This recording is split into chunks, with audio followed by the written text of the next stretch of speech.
Come in. Hi, Hi. I'm Lauren. Olivia. Hi. Jam. Very nice to meet you. Here, come and take a seat. I'm the speech pathologist here at the White Plains Hospital. And JR, how are you feeling today? Are you in any pain? I'm okay. Not really. That's good. Can you tell me a little bit about yourself? I'm a writer. I scuba dive. And I sail. Wow, that's great. I wanted to talk to you about your injuries and help you understand how this trauma has affected your speech and swallowing abilities and what we can do here to help you get back on track and be independent. Before we begin to discuss your treatment plan, I wanted to ask you, Olivia, what differences have you observed in JR since he's been hospitalized with his tumor? Well, I've noticed a change in the rate of his speech. He speaks much slower now, and sometimes it seems like it's just like this heavy breathing where has all this extra air coming out, and sometimes I can't even understand him, and I'm concerned because I know him, well, I think I know him better than anyone else, and if there's anyone that can understand him, it's me. So this is a really hard time because sometimes I just don't know what he wants to say. Okay, so let me take a step back and explain to the both of you what these symptoms mean and how they affect your speech and swallowing. And I know this is a difficult time for you both, but I promise that we'll get through this together, and I'll be here with every step of the way. Okay?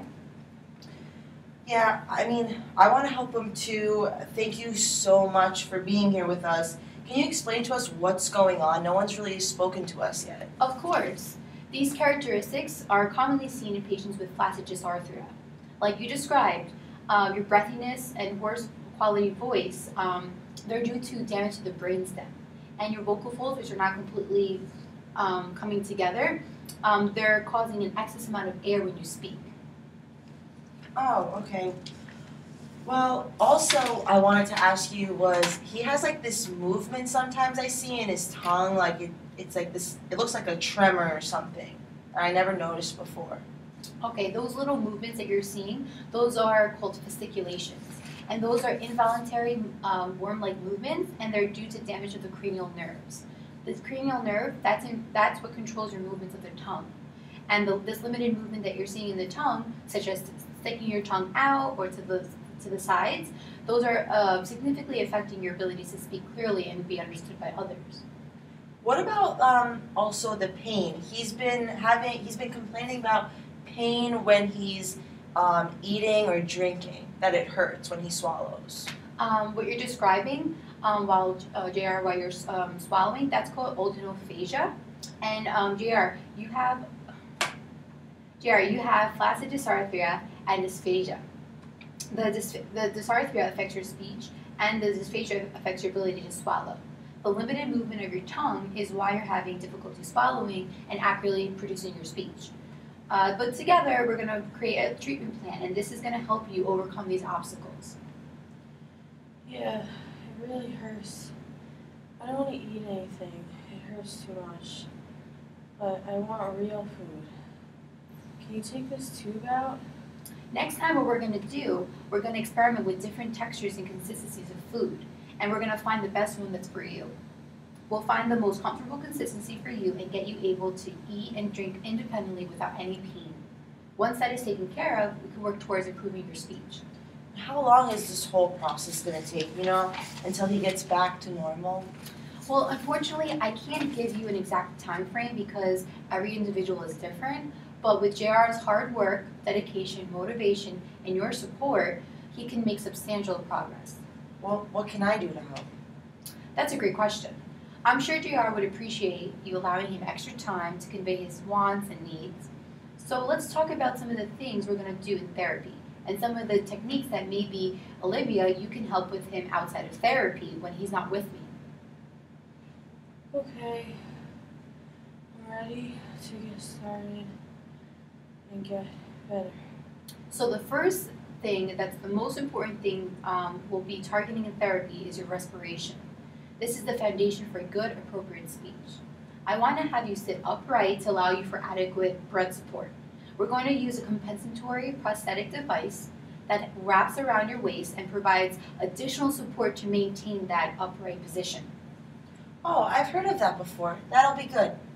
Oh, that's great. I also want you to practice controlling your breathing. Over time, I'm going to teach you several techniques to use in your everyday life. Okay.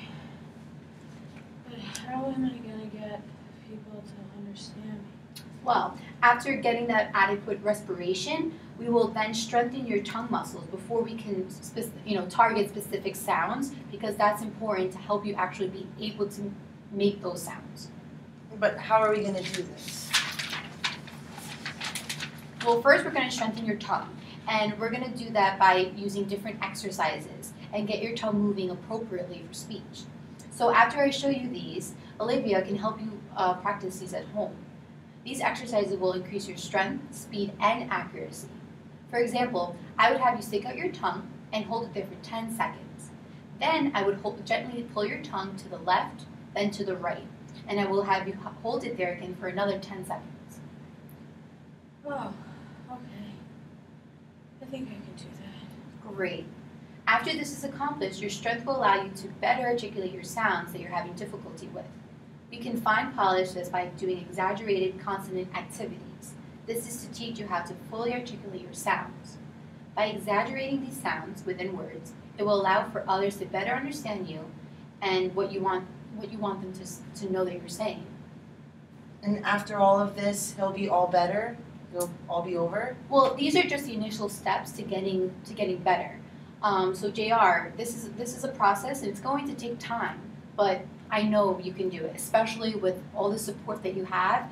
And again, like I said, I'm going to be here with you throughout the entire thing. Do you guys have any questions? No, thank you so much. You explained everything so well. Okay, great. But just in case, I have a pamphlet here, and inside there is information about the facility, and there's also additional information about dysarthria and dysphagia. And also you have a little highlighted, notes of what we're going to be doing in the treatment.